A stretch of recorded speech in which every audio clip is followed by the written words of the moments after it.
and to join other speakers and all of you to show our support for the Iranian people who are protesting for freedom, democracy and human rights in their country.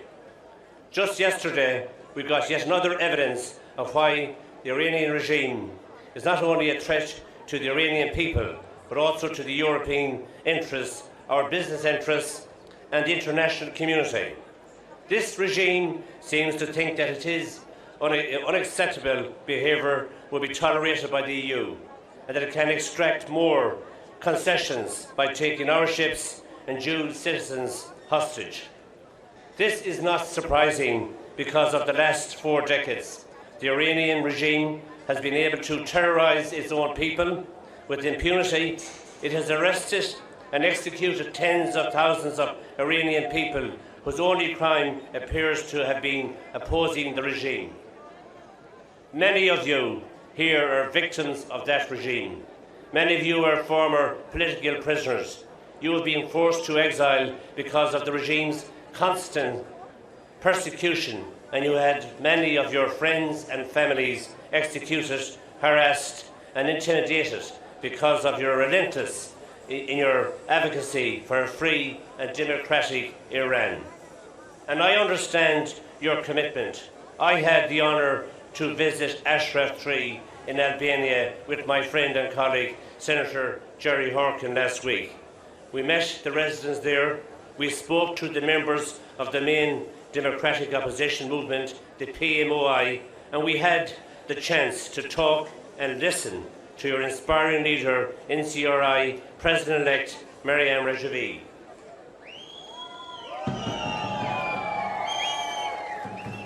With the dedication of the residents of Ashraf and the strong leadership of Madam Rajavi, I have no doubt you will help your people achieve and establish freedom and democracy in Iran.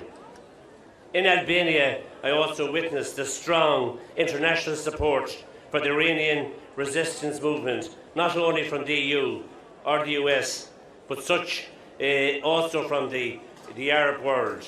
A constant intervening subject raised during the many conferences during the 5-day events was the need to adopt a firm policy on Iran. Many of the international dignitaries especially called on the EU to abandon what is interpreted by the Iranian regime, which is very much as appeasement, and to act at the UN and international level to hold the regime and its leaders to account for its atrocities, be it terrorism in Europe or serious human rights violations at home. I would like to echo these calls and reiterate that we need is a strong, principled, unified European policy that recognises and supports the democratic aspirations of the Iranian people. We in the EU must acknowledge the right of the Iranian people and their resistance movement to alter the current religious dictatorship for a government that truly serves the interests of the Iranian people and can guarantee their inalienable rights and freedoms. As my colleague said 100 years ago, that was the inalienable rights of the Irish people was very much being celebrated as we speak now.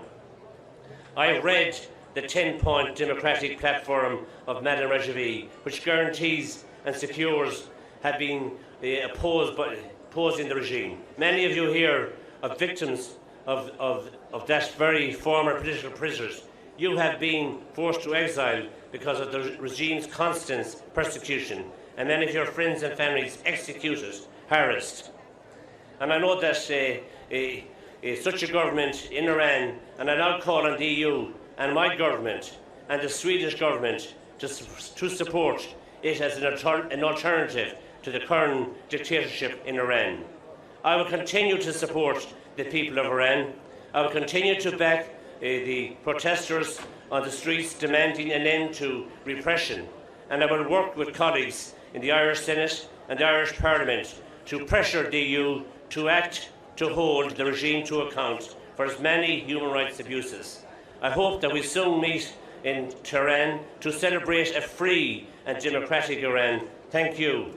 Hazar, Hazar, Hazar.